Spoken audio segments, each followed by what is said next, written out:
ಎಲ್ಲರಿಗೂ ನಮಸ್ಕಾರ. ಮತ್ತೊಮ್ಮೆ ಜ್ಞಾನಗಣಿ ಕನ್ನಡ ಯೂಟ್ಯೂಬ್ ಚಾನಲ್ಗೆ ಎಲ್ಲರಿಗೂ ಸ್ವಾಗತ.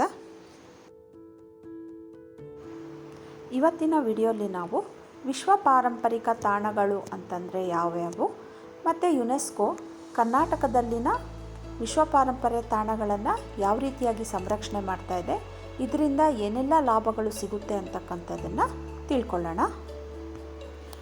ಮೊದಲಿಗೆ ನಾವು ಯುನೆಸ್ಕೋದ ಅರ್ಥವನ್ನು ತಿಳಿಯೋಣ.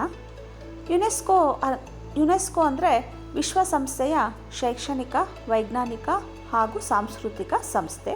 ಇದು ಅಂತಾರಾಷ್ಟ್ರೀಯ ಸಂಸ್ಥೆಯಾಗಿದ್ದು ಪ್ರಪಂಚದ ನೈಸರ್ಗಿಕ ಮತ್ತು ಸಾಂಸ್ಕೃತಿಕ ತಾಣಗಳನ್ನು ಗುರುತಿಸಿ ಅವುಗಳ ರಕ್ಷಣೆಯಲ್ಲಿ ತೊಡಗಿದೆ.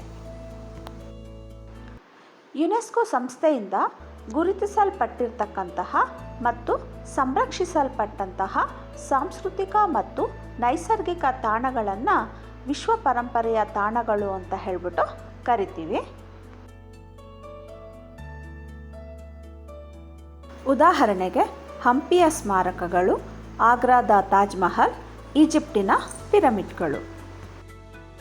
ದಕ್ಷಿಣ ಆಫ್ರಿಕಾದ ಅಧ್ಯಕ್ಷರಾದ ನೆಲ್ಸನ್ ಮಂಡೇಲಾರವರು culture is the soul of the nation ಎಂಬ ಹೇಳಿಕೆಯನ್ನು ನೀಡಿದರೆ, ಇದರಿಂದ ನಮಗೆ ಐತಿಹಾಸಿಕ ಸ್ಮಾರಕಗಳು ನಮ್ಮ ಸಂಸ್ಕೃತಿಯನ್ನು ಹೇಗೆ ಬಿಂಬಿಸುತ್ತವೆ ಅಂತಕ್ಕಂತಹ ವಿಷಯವನ್ನು ನಾವಿಲ್ಲಿ ತಿಳಿಯಬಹುದು. ಯುನೆಸ್ಕೋ ಸೆಪ್ಟೆಂಬರ್ 2023ರವರೆಗೂ ಸುಮಾರು 167 ದೇಶಗಳಿಂದ 1021 ವಿಶ್ವ ಪಾರಂಪರಿಕ ತಾಣಗಳನ್ನು ಗುರುತಿಸಿದೆ. ಭಾರತದಲ್ಲಿ 42 ವಿಶ್ವ ಪಾರಂಪರಿಕ ತಾಣಗಳನ್ನು ನೋಡಬಹುದು. ಪ್ರಪಂಚದಲ್ಲಿ ಭಾರತವು 6ನೇ ಸ್ಥಾನವನ್ನು ಪಡೆದಿದೆ. ನಮ್ಮ ಕರ್ನಾಟಕ ರಾಜ್ಯದಲ್ಲಿ 4 ವಿಶ್ವ ಪಾರಂಪರಿಕ ತಾಣಗಳನ್ನು ನೋಡಬಹುದು. ಹಂಪಿ, ಪಟ್ಟದಕಲ್ಲು, ಪಶ್ಚಿಮ ಘಟ್ಟಗಳು ಹಾಗೂ ಹೊಯ್ಸಳರ ದೇವಾಲಯಗಳು ವಿಶ್ವ ಪಾರಂಪರಿಕ ಪಟ್ಟಿಗೆ ಸೇರಿವೆ. ಹಂಪೆ 1986ರಲ್ಲಿ ಯುನೆಸ್ಕೋದ ವಿಶ್ವ ಪಾರಂಪರಿಕ ಪಟ್ಟಿಗೆ ಸೇರಿತು. ವಿರೂಪಾಕ್ಷ ದೇವಾಲಯ, ಕಲ್ಲಿನ ರಥ, ಹಜಾರ ರಾಮಸ್ವಾಮಿ ದೇವಾಲಯ ಪ್ರಮುಖವಾದವು.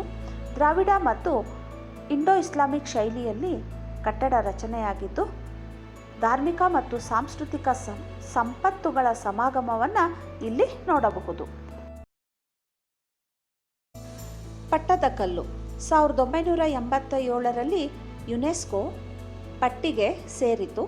ಕರ್ನಾಟಕದ 2ನೇ ತಾಣ ಇದಾಗಿದ್ದು ನಾಗರ ಮತ್ತು ದ್ರಾವಿಡ ಶೈಲಿಯಲ್ಲಿದ್ದು ರಕ್ತಾಪುರ ಹೆಸರಿನಿಂದ ಕರೆಯಲ್ಪಡುತ್ತಿತ್ತು.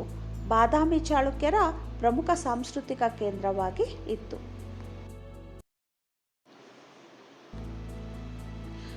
ಪಶ್ಚಿಮ ಘಟ್ಟಗಳು 2012ರಲ್ಲಿ ಯುನೆಸ್ಕೋದ ವಿಶ್ವ ಪಾರಂಪರಿಕ ಪಟ್ಟಿಗೆ ಸೇರಿದ 3ನೆಯ ತಾಣ. ಇದು ನೈಸರ್ಗಿಕ ತಾಣವಾಗಿದೆ. ಪ್ರಪಂಚದ 10 ಜೀವ ವೈವಿಧ್ಯತಾ ವಲಯಗಳಲ್ಲಿ ಇದು ಕೂಡ ಒಂದಾಗಿದ್ದು ಸಸ್ಯ ಮತ್ತು ಪ್ರಾಣಿ ಸಂಕುಲದ ವಿಶ್ವದ ಅಪರೂಪದ ಸಂತತಿಯನ್ನು ಇಲ್ಲಿ ಕಾಣಬಹುದು.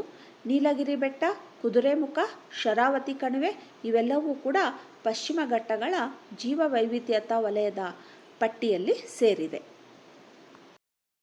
ಹೊಯ್ಸಳರ ದೇವಾಲಯಗಳು 2023 ಸೆಪ್ಟೆಂಬರ್ನಲ್ಲಿ ಹೊಯ್ಸಳರ 3 ದೇವಾಲಯಗಳು ವಿಶ್ವ ಪಾರಂಪರಿಕ ಪಟ್ಟಿಗೆ ಸೇರಿದ ಕರ್ನಾಟಕದ 4ನೆಯ ತಾಣವಾಗಿದೆ. ಸೋಮನಾಥ ದೇವಾಲಯ, ಚೆನ್ನಕೇಶವ ದೇವಾಲಯ, ಹೊಯ್ಸಳೇಶ್ವರ ದೇವಾಲಯ ಈ 3 ಯುನೆಸ್ಕೋ ಪಟ್ಟಿಗೆ ಸೇರಿದೆ. 12 ಮತ್ತು 14ನೇ ಶತಮಾನದಲ್ಲಿ ನಿರ್ಮಾಣವಾದಂತಹ ನಾಗರ ಮತ್ತು ದ್ರಾವಿಡ ಶೈಲಿಯಲ್ಲಿ ಜೈನ ಮತ್ತು ವೈಷ್ಣವರು ಈ ದೇವಾಲಯಗಳನ್ನು ನಿರ್ಮಿಸಿ ಮುಂದೆ ಅವುಗಳನ್ನು ಅಭಿವೃದ್ಧಿಪಡಿಸಿದರು. ಈ 4 ತಾಣಗಳು ಅಲ್ಲದೆ ಯುನೆಸ್ಕೋ ಸಂಸ್ಥೆಯು ಶ್ರೀರಂಗಪಟ್ಟಣದ ಸ್ಮಾರಕಗಳು, ಬಾದಾಮಿ ಮತ್ತು ಐಹೊಳೆ, ದಖನ್ನಿನ ಸುಲ್ತಾನರ ತಾಣಗಳು, ಹಿರೇಬೆನಕಲ್ಲು ಈ 4 ತಾಣಗಳನ್ನು ವಿಶ್ವ ಪರಂಪರೆಯ ತಾತ್ಕಾಲಿಕ ಪಟ್ಟಿಯಲ್ಲಿ ಸೇರಿಸಿದೆ. ಯುನೆಸ್ಕೋದ ವಿಶ್ವ ಪಾರಂಪರಿಕ ಪಟ್ಟಿಗೆ ಸೇರುವುದರಿಂದ ಆ ತಾಣಗಳಿಗೆ ಆಗುವಂತಹ ಅನುಕೂಲಗಳು ಅಥವಾ ಲಾಭಗಳು ಏನೆಂಬುದನ್ನು ಈಗ ತಿಳಿಯೋಣ. ಸ್ಮಾರಕಗಳಿಗೆ ಅಂತಾರಾಷ್ಟ್ರೀಯ ಮಟ್ಟದಲ್ಲಿ ಗುರುತು ಸಿಗುವುದು. ಯುನೆಸ್ಕೋ ಈ ತಾಣಗಳಲ್ಲಿ ಆರ್ಥಿಕ ಮತ್ತು ತಾಂತ್ರಿಕ ಸಹಾಯವನ್ನು ನೀಡುತ್ತದೆ. ಸಾಂಪ್ರದಾಯಿಕ ಶೈಲಿಯ ಕಟ್ಟಡ ತಂತ್ರಗಳನ್ನು ಉತ್ತೇಜಿಸುತ್ತದೆ. ಪ್ರವಾಸೋದ್ಯಮದ ಪ್ರಗತಿಗೆ ಪೂರಕವಾಗುತ್ತದೆ. ದೇಶದ ಆದಾಯ ಹೆಚ್ಚುತ್ತದೆ. ಈ ತಾಣಗಳಲ್ಲಿ ಮೂಲಭೂತ ಸೌಕರ್ಯಗಳನ್ನು ವಿಸ್ತರಿಸುತ್ತದೆ. ಶೈಕ್ಷಣಿಕ ಕೇಂದ್ರಗಳನ್ನಾಗಿ ಮಾಡುತ್ತದೆ. ದೇಶಗಳಲ್ಲಿ ಯುದ್ಧಗಳು ಆದಂತಹ ಸಂದರ್ಭದಲ್ಲಿ ಈ ತಾಣಗಳನ್ನು ಯುನೆಸ್ಕೋ ಸಂರಕ್ಷಿಸುತ್ತದೆ. ಇವುಗಳಿಗೆ ಅಂತಾರಾಷ್ಟ್ರೀಯ ಮಟ್ಟದ ಗುರುತು ಸಿಗುತ್ತದೆ. ಈ ತಾಣಗಳ ಬಗ್ಗೆ ಜನರಲ್ಲಿ ಜಾಗೃತಿಯು ಮೂಡುತ್ತದೆ.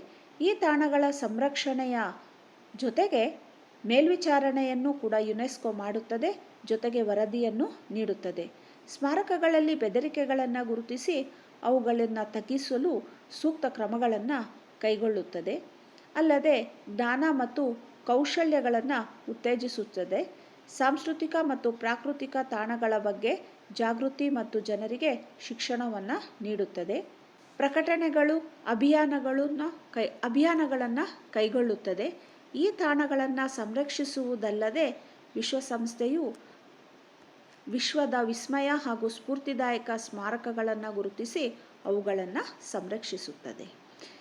ಯಾವುದೇ ಒಂದು ತಾಣ ಸಾಂಸ್ಕೃತಿಕ ಅಥವಾ ನೈಸರ್ಗಿಕ ತಾಣ ವಿಶ್ವ ಪಾರಂಪರಿಕ ಪಟ್ಟಿಗೆ ಸೇರುವುದರಿಂದ ಈ ಸ್ಮಾರಕಗಳು ಜಗತ್ತಿನ ವಿಸ್ಮಯ ಮತ್ತು ಸ್ಫೂರ್ತಿದಾಯಕವಲ್ಲದೆ ಮುಂದಿನ ಪೀಳಿಗೆಗೆ ಇತಿಹಾಸ, ಜ್ಞಾನ, ಸಂಸ್ಕೃತಿ, ಪ್ರಾಣಿ, ನೆಲ, ಜಲ, ಕಾಡು ಇತ್ಯಾದಿಗಳನ್ನು ಉಳಿಸಿ ಬೆಳೆಸುವ ಬಗ್ಗೆ ವಿಶ್ವದ ಜನರಲ್ಲಿ ಜಾಗೃತಿಯನ್ನು ಮೂಡಿಸುತ್ತದೆ ಎಂದು ಹೇಳುತ್ತಾ ಈ ವಿಡಿಯೋವನ್ನು ಇಲ್ಲಿಗೆ ಮುಗಿಸುತ್ತಿದ್ದೇನೆ. ಮುಂದಿನ ಹೊಸ ವಿಷಯದಲ್ಲಿ ಹೊಸ ವಿಡಿಯೋದೊಂದಿಗೆ ಮತ್ತೆ ಭೇಟಿಯಾಗೋಣ. ವಂದನೆಗಳು.